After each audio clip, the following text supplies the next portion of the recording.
La puerta se cerró, no fue un portazo. No hubo gritos. Solo ese clic suave, casi delicado, que marca el final de algo que creías eterno. Me llamo Lucía. Y ese día el mundo se detuvo, tenía 32 años, 3 hijos durmiendo en sus camas, y exactamente 47 monedas en el frasco de la cocina. 47 monedas entre mis hijos y el hambre. Entre nosotros y la calle, él se había ido, después de 11 años de matrimonio, después de promesas susurradas bajo las estrellas, después de construir juntos lo que yo creía que era un hogar, simplemente se fue. Sin una carta. Sin una explicación. Solo su ausencia llenando cada rincón de la casa como un gas tóxico. Me senté en el suelo de la cocina, con la espalda apoyada contra el refrigerador frío, y por primera vez en años, no pude llorar. Las lágrimas se habían secado en algún lugar entre el shock y el pánico. Mis manos temblaban mientras sostenía mi teléfono, mirando la pantalla como si pudiera darme respuestas que no tenía. No había mensajes. No había llamadas perdidas. Nada, era como si los últimos 11 años de mi vida hubieran sido borrados de un plumazo. Arriba, en sus habitaciones, dormían mis 3 razones para seguir respirando. Mateo, de 9 años, con sus ojos curiosos que siempre preguntaban, ¿por qué? Sobre todo, Emma, de 6, que dibujaba corazones en cada papel que encontraba.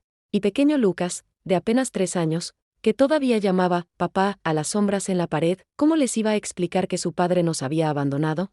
¿Cómo les iba a decir que el hombre que los arropaba cada noche había decidido que éramos prescindibles? La madrugada llegó sin que me moviera de ese suelo. Mis piernas estaban entumecidas, pero el dolor físico era bienvenido. Me distraía del otro dolor, ese que me desgarraba por dentro como un animal salvaje. Cuando los primeros rayos de sol se filtraron por la ventana, supe que tenía que levantarme. Tenía que ser fuerte. Tenía que encontrar una manera, pero no tenía idea de cómo. Había dejado mi trabajo cuando nació Emma. Él insistió. Los niños te necesitan en casa, me dijo con esa sonrisa que derretía mis defensas. Yo me encargaré de todo. Y yo, ingenua y enamorada, le creí. Dejé mi carrera. Dejé mi independencia. Dejé de ser Lucía para convertirme simplemente en mamá y esposa. Ahora no era ninguna de las dos. Era solo una mujer rota con 3 hijos que dependían de ella. Me arrastré hasta el baño y me miré en el espejo. No reconocí a la persona que me devolvió la mirada. Ojos hinchados, piel pálida, el cabello despeinado como si hubiera sobrevivido a una tormenta. Y supongo que así era. Había sobrevivido. Por ahora, escuché pasos pequeños arriba. Mateo se había despertado. Respiré hondo, me eché agua en la cara, y forcé una sonrisa. Una sonrisa que no sentía pero que sabía que tenía que mostrar. Porque eso es lo que hacen las madres. Fingimos hasta que se vuelve real. Protegemos hasta que nos queda vacíos por dentro. ¿Mamá? La voz de Mateo llegó desde el pasillo. ¿Dónde está papá? Y ahí estaba. La pregunta que había estado temiendo. Me di la vuelta, mantuve la sonrisa en su lugar como una máscara, y abrí los brazos. Ven aquí, mi amor. Tenemos que hablar. Pero mientras Mateo bajaba las escaleras y se acurrucaba en mis brazos, mientras Emma y Lucas también despertaban y se unían a nosotros en el sofá, mientras trataba de encontrar las palabras adecuadas para explicar lo inexplicable, una pequeña voz dentro de mí susurró algo que entonces no entendí. Esto no es el final. Es el principio. No le hice caso. ¿Cómo podría hacerlo? Estaba en el punto más bajo de mi vida. No tenía trabajo. No tenía dinero. No tenía esperanza, o eso creía, porque lo que no sabía ese día, lo que no podía ni siquiera imaginar, era que ese hombre que nos había abandonado me había dado, sin saberlo, el regalo más grande de todos, mi libertad, y yo estaba a punto de descubrir quién era realmente Lucía cuando nadie más la definía. Los primeros días después de su partida fueron como caminar por un campo minado con los ojos vendados. Cada paso podía ser el último. Le dije a los niños que papá había tenido que irse por trabajo. Una mentira piadosa que me quemaba la lengua cada vez que la repetía. Mateo me miraba con esos ojos demasiado sabios para su edad, como si supiera que le estaba ocultando algo. Pero no preguntó.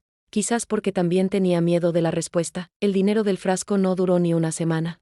47 monedas se convirtieron en 0 con una rapidez aterradora. Compré pan, leche, algunas verduras baratas. Mis hijos comían mientras yo fingía que no tenía hambre, que ya había comido, que estaba llena. La verdad era que mi estómago rugía como una bestia furiosa. Pero el dolor del hambre era más fácil de soportar que ver a mis hijos pasar hambre. Una noche, después de acostarlos, me senté frente a la computadora y busqué trabajo. Cualquier trabajo. Cajera, limpiadora, niñera, lo que fuera. Pero cada solicitud pedía lo mismo, experiencia reciente. Y yo tenía un vacío de 7 años en mi currículum. 7 años que había dedicado a ser madre y esposa. 7 años que ahora parecían invisibles para el mundo. Rechazada. Rechazada. rechazada, cada correo electrónico era como una puñalada. Gracias por su interés, pero hemos decidido seguir con otros candidatos. Palabras educadas que en realidad significaban, no eres suficiente. Las facturas comenzaron a llegar. Electricidad, agua, alquiler. Cada sobremarrón era una sentencia de muerte. Llamé al banco, supliqué por más tiempo. La voz al otro lado de la línea era amable pero firme. Lo siento, señora. Necesitamos el pago o tendremos que proceder con el desalojo. Desalojo. Una palabra tan fría, tan final. Esa noche, por primera vez desde que él se fue, lloré. Lloré hasta que no me quedaron lágrimas, hasta que mi cuerpo se convulsionó con sollozos secos y dolorosos. Lloré por el futuro que había imaginado y que se había evaporado. Lloré por mis hijos, que no merecían esto. Lloré por mí misma, por la mujer que había sido y que ya no existía. Pero en algún momento, entre las lágrimas y el agotamiento, algo cambió. Me levanté del suelo, me sequé la cara, y tomé una decisión. Si el mundo no me iba a dar una oportunidad, yo la crearía. Tenía una habilidad. Una que había olvidado, enterrada bajo años de pañales y comidas escolares. Antes de conocerlo, antes de los niños, yo diseñaba joyas. Pequeñas piezas artesanales que vendía en mercados locales. No era gran cosa, pero me apasionaba. Rebusqué en el armario hasta encontrar mi vieja caja de herramientas. Estaba polvorienta, oxidada, olvidada. Pero las manos que la abrieron recordaban cada movimiento, cada técnica. No tenía dinero para comprar materiales, así que improvisé. Usé alambre viejo que encontré en el garaje, cuentas rotas de collares antiguos, piedras que los niños habían recogido en el parque. Trabajé toda la noche mientras ellos dormían, mis dedos moviéndose con una memoria muscular que no sabía que todavía poseía. Al amanecer, tenía 5 piezas. No eran perfectas. Eran toscas, rugosas, hechas con desesperación y esperanza. Pero eran mías. Tomé fotos con mi teléfono roto y las subí a internet. No esperaba nada. Solo era un intento, un grito al vacío. Y entonces sucedió algo que no esperaba. Alguien compró una pieza. Luego otra. Y otra. No eran ventas grandes. Algunos dólares aquí y allá. Pero cada notificación era como oxígeno para mis pulmones hambrientos de aire. Cada venta era prueba de que podía hacer esto, de que podía sobrevivir, pero la vida tenía más pruebas preparadas para mí. Una tarde, mientras regresaba del mercado con una bolsa de arroz y algunas latas de frijoles, encontré un sobre pegado en la puerta. Era la notificación de desalojo. Teníamos 30 días para encontrar un milagro. Mateo lo vio antes de que pudiera esconderlo. ¿Qué es eso, mamá? Doblé el papel rápidamente. Nada importante, cariño, pero esa noche, después de que los niños se durmieron, me senté en el suelo de su habitación y los observé dormir. Mateo con su libro de dinosaurios bajo la almohada. Emma abrazando su oso de peluche. Lucas chupándose el pulgar, tan pequeño, tan inocente, y juré, allí en la oscuridad, que encontraría la manera. No importaba cómo. No importaba qué tuviera que hacer. Mis hijos no iban a perder su hogar. Trabajé como nunca antes. Dormía 2, 3 horas por noche. Mis dedos sangraban de cortar alambre y manipular herramientas. Las ventas aumentaban lentamente, pero no lo suficientemente rápido. Los días pasaban como arena entre mis dedos. 20 días. 15 días. 10. Y entonces, cuando casi había perdido la esperanza, cuando estaba lista para empacar nuestras pocas pertenencias y buscar un refugio, sucedió algo que cambiaría todo. Recibí un mensaje de una mujer. Había visto mis diseños online. Era dueña de una pequeña boutique y quería exhibir mi trabajo. Al principio pensé que era una broma cruel del universo. Pero respondió con detalles, con seriedad, con una oportunidad real. Nos encontramos en un café. Ella era mayor, con canas plateadas y ojos amables que habían visto mucho. Miró mis piezas, las giró bajo la luz, las sopesó en sus manos. Estas tienen alma, dijo finalmente. Puedo sentir la historia en cada una. No sabía que podía llorar de alivio hasta ese momento. Firmé el contrato ese mismo día. No era una fortuna, pero era suficiente. Suficiente para pagar el alquiler. Suficiente para comprar comida. Suficiente para respirar. Cuando llegué a casa esa tarde, encontré a mis 3 hijos jugando en la sala. Se veían tan felices, tan ajenos a cuán cerca habíamos estado del borde, y me di cuenta de algo. Había estado tan concentrada en sobrevivir que había olvidado que ya lo estaba haciendo. Estaba sobreviviendo. Día a día, aliento a aliento, pero lo que no sabía entonces, lo que estaba a punto de descubrir, era que sobrevivir era solo el primer paso, porque el universo tenía planes mucho más grandes para mí. 6 meses después del día en que esa puerta se cerró, mi vida había encontrado un ritmo. No era la vida que había planeado, pero era mía. Las joyas se vendían bien. La boutique había ampliado mi sección, y las clientas pedían piezas personalizadas. Trabajaba desde casa, lo que significaba que podía estar con los niños. Mateo había dejado de preguntar por su padre. Emma dibujaba más corazones que nunca. Lucas, que apenas recordaba cómo era tener un padre, me llamaba su superheroína. Cada noche, después de acostarlos, me sentaba en mi pequeño taller improvisado en el rincón de la sala y trabajaba. Mis manos habían desarrollado callos, mis ojos se cansaban bajo la lámpara tenue, pero había una paz en ese ritmo. Una paz que nunca había conocido en mi matrimonio, pero había algo que me inquietaba. Algo que había encontrado y que no entendía. Una tarde, mientras limpiaba el armario del dormitorio principal, un lugar que había evitado durante meses porque todavía olía a él, encontré una caja de zapatos escondida en el estante superior. Estaba cubierta de polvo, como si no hubiera sido tocada en años. La curiosidad venció al miedo y la abrí. Dentro había documentos. Muchos documentos. Contratos, extractos bancarios, papeles legales con sellos oficiales. Y mientras leía, página tras página, la sangre en mis venas se convirtió en hielo. Mi esposo, el hombre que me había dejado sin un centavo, tenía cuentas bancarias que yo no conocía. Propiedades a su nombre que nunca mencionó. Inversiones por cantidades que me mareaban solo de leer. No éramos pobres.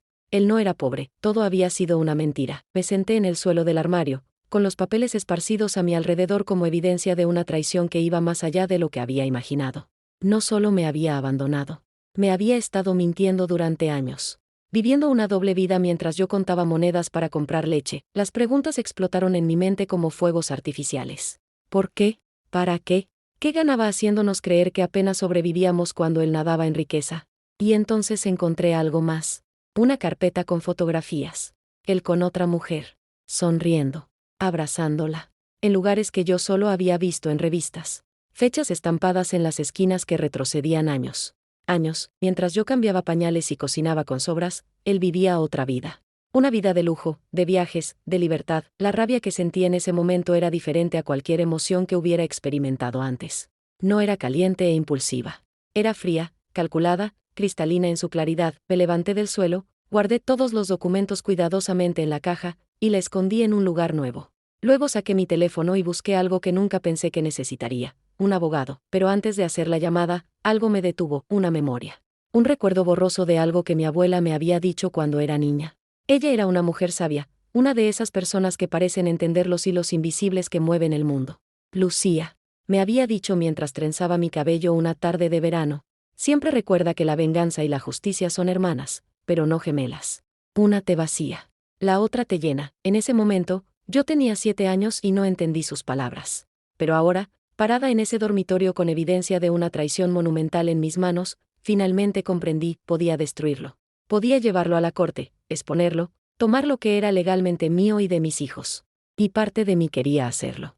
Quería verlo sufrir como nos había hecho sufrir, pero había otra parte de mí, una parte que había crecido en estos 6 meses de lucha, que susurraba algo diferente. Esa noche, después de acostar a los niños, me senté con una taza de té y pensé. Realmente pensé. Por primera vez en meses, no estaba reaccionando al caos. Estaba eligiendo cómo responder, y tomé una decisión que sorprendería a cualquiera que conociera la historia. No iba a perseguirlo. No iba a arrastrarlo por los tribunales.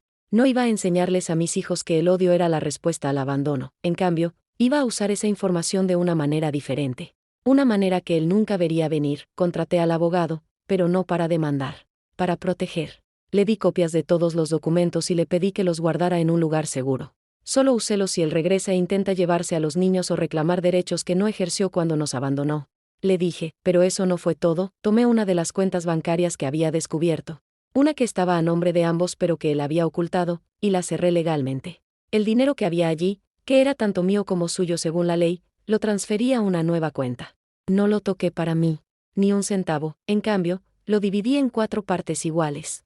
3 de esas partes fueron a cuentas de fideicomiso para mis hijos, fondos educativos que no podrían tocar hasta que cumplieran 18 años.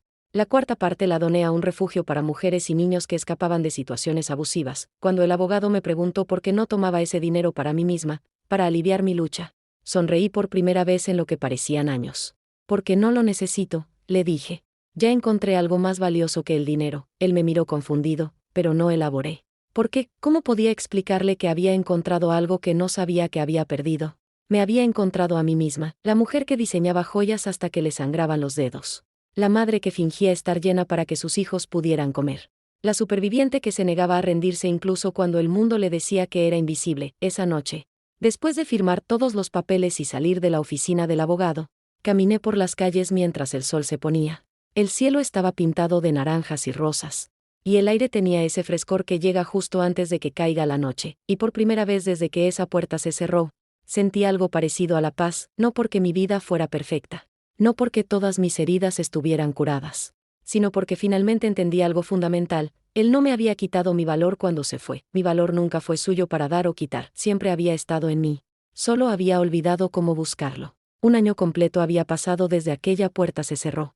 Un año que se sentía como una vida entera comprimida en 365 días. Mi pequeño negocio de joyas había crecido más allá de mis sueños más salvajes. Lo que comenzó como una desesperada lucha por sobrevivir se había transformado en algo hermoso. Ahora tenía un pequeño estudio, 3 empleadas que eran madres solteras como yo, y órdenes que llegaban de todo el país, pero el verdadero cambio no era el negocio. Era yo. Me miraba al espejo cada mañana y veía a alguien diferente. Los ojos que me devolvían la mirada ya no estaban vacíos. Había fuego en ellos. Determinación. Poder. Mateo, ahora con 10 años, me había preguntado una noche mientras cenábamos: «Mamá, ¿eres feliz?». La pregunta me tomó por sorpresa.